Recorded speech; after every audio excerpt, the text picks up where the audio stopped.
had a good idea about what existed in the 1800s and were able to extrapolate and understand to some degree what was actually there back in 1609, which is the overall objective.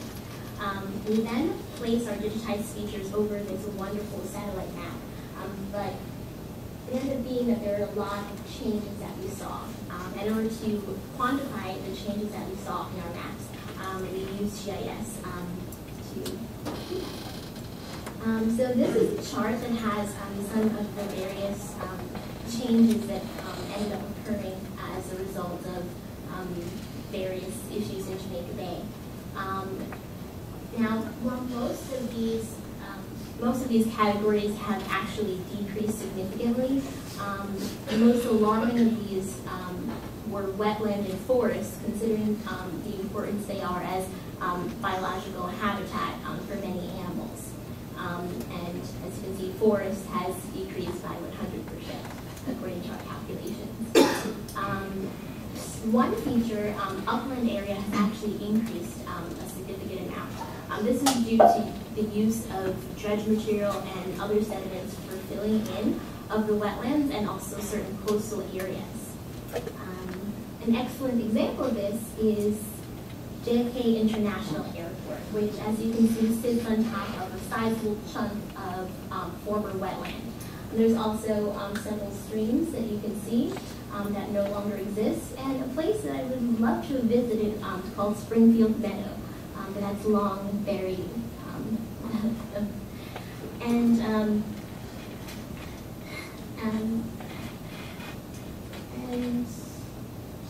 Another area that has also been filled in significantly is this area called Rulers Bar Passive, which is right here. As you can see, in the modern satellite map, it has been connected to other islands in Jamaica Bay, and all of this is done to stabilize the entire area so that Cross Bay Boulevard could be built, which connects people to actually the rest of Gateway National Recreation Area and Jamaica Bay Wildlife Refuge. Now this is Rockaway Peninsula, and as you can see, it has changed a lot since 1609. It has gotten longer, and a lot of other features have disappeared significantly. There are no more wetlands, and the beach has decreased in total area quite a bit. You can also make out that many of the islands in Jamaica Bay have decreased significantly. Some of this is due to sea level rise, and other issues have to do with sedimentation issues in Jamaica Bay. One issue that is also interesting is that many of the remaining ecological features in Jamaica Bay have been sculpted so perfectly to fit in with this man-made landscape. And you can see that one of the remaining ponds that we have here near Jamaica South kind of just curves out to fit into whatever shape they wanted it. But even coastally significant places like Beaver Pond over here to the north were not excluded from being filled over. Beaver Pond, which the Lenape used to call Jamaica, is actually where we get the word Jamaica, which is the name that we use for Jamaica Bay, and also what is part of the name for many of the neighborhoods in this vicinity, like Jamaica South, Jamaica Estates, etc. But despite all of these anthropogenic changes, Jamaica Bay is actually still a wonderful and thriving ecological place, just not as much as around as it used to be. This is a view from JFK International Airport looking down on Joco's Marsh. Over there in the distance is another marsh called Silver Hole Marsh. I want all of you to know that Jamaica Bay has over 300 different bird species that use all of the resources in the bay. On top of that, there are a number of other animals that use the resources, including voles. They have bats, amphibians, reptiles, and a multitude of fishes. Many of these animals are also protected. Over 200 of these animals that use the bay are protected species. And so you can see why a lot of agencies have an interest in conserving and preserving parts of Jamaica Bay, and a lot of agencies have gone in and pursued that. And that's in hopes of making sure, like, cute little animals like this. This is a sandpiper. This is a sandpiper that uses Jamaica Bay. This is all to make sure that the sandpiper can raise all these little babies every year in Jamaica Bay, which I think we're all happy about.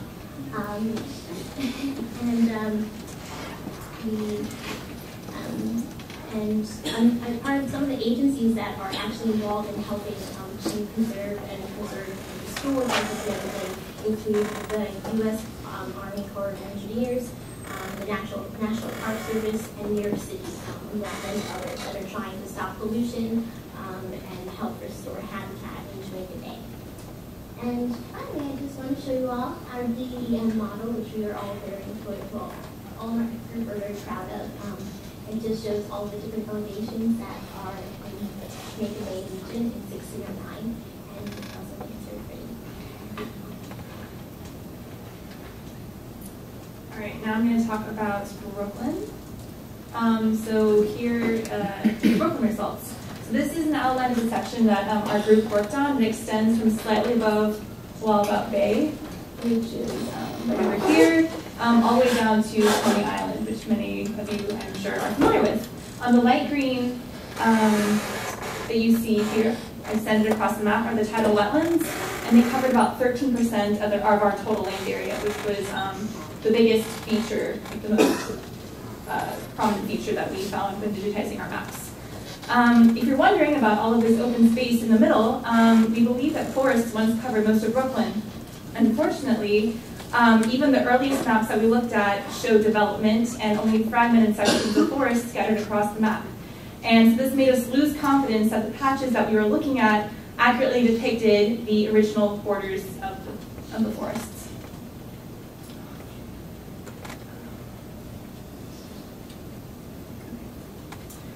So here's our group shoreline, Brooklyn as it might have been 400 years ago, projected over a current map. Some of the most extensive changes have occurred around the edges. As you can see right here, this is called Pelican Beach on Barren Island, and also you can see over here, it's very extensive change. Red Hook, Coney Island, Jamaica Bay had not yet been filled in, and 5.6 square kilometers of beaches ran along the western shore all the way down to Coney Island, and 58.3 kilometers of streams and tidal channels meandered their way through tidal wetlands.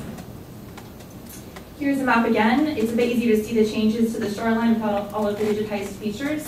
And one of the most striking changes, as I mentioned before, is the loss of Pelican Beach right here on Barren Island, which I will focus in on in a little bit. And to accrue all this information, our group used several different maps. We ended up basing the northern part of our shoreline on a map from 1767 by Bernard Ratzer. And this was the earliest map that we could find that made us confident about all the details on the map, like the wetlands and the shoreline. And unfortunately, that map did not reach all the way down to Coney Island, so we synthesized it together with another map from 1844, which was an interesting process. We'll now take a look at Governor's Island. Over here, you'll notice that it has dramatically changed in size. During the early 1900s, 4,787,000 cubic yards of dirt and rock were excavated from the Lexington Avenue subway and filled in on the south side of the island. None of the ponds, none of the wetlands or beaches or streams or tidal channels or forests that you see on this section of the map, none of them exist today. In fact, Prospect Park, which is right here, contains some of the only wetlands found in Brooklyn, but interestingly enough, those were man-made. The Brooklyn Naval Yard, which is up here, the top portion of the map, began construction on the wetlands of Wallabout Bay in 1781. Luckily, the map that we used to digitize that section of the map was actually created before the construction began, so we were able to be confident that the shoreline we digitized in that area accurately depicted how the shoreline might have looked. Today, the Brooklyn Naval Yard is an industrial park undergoing another expansion, its greatest since World War II. Okay, another interesting section of our map is the Coney Island and Jamaica Bay area. Here we found it very fascinating that a lot of the shoreline from original Brooklyn had disappeared and been built up in other areas. All of Pelican Beach, located on Barren Island, which is right here, has disappeared, and now in its place is Floyd Bennett Field, which is right there. This field was converted by taking 6 million cubic yards of sand from Jamaica Bay in order to connect the tidal wetlands and raise the land 16 feet above the high tide mark. Interestingly, Floyd Bennett Field has now been converted into a national park where you can camp and even view some native flora and fauna. Coney Island was an outer barrier island that has now been partially connected to the mainland. When the first structures began to be built in the 1840s, there was public outcry and many people wished to see the island preserved as a national park. And so the city compromised, and 1,000 feet of beach south of Surf Avenue was left undeveloped. But you can see that there's still quite a bit of loss. No, it's not popping up. There it is, yeah. The long streams and salt marshes that historically separated Coney Island from mainland Brooklyn were all filled in. We lost 32.6 kilometers of streams and 19 square kilometers of wetlands.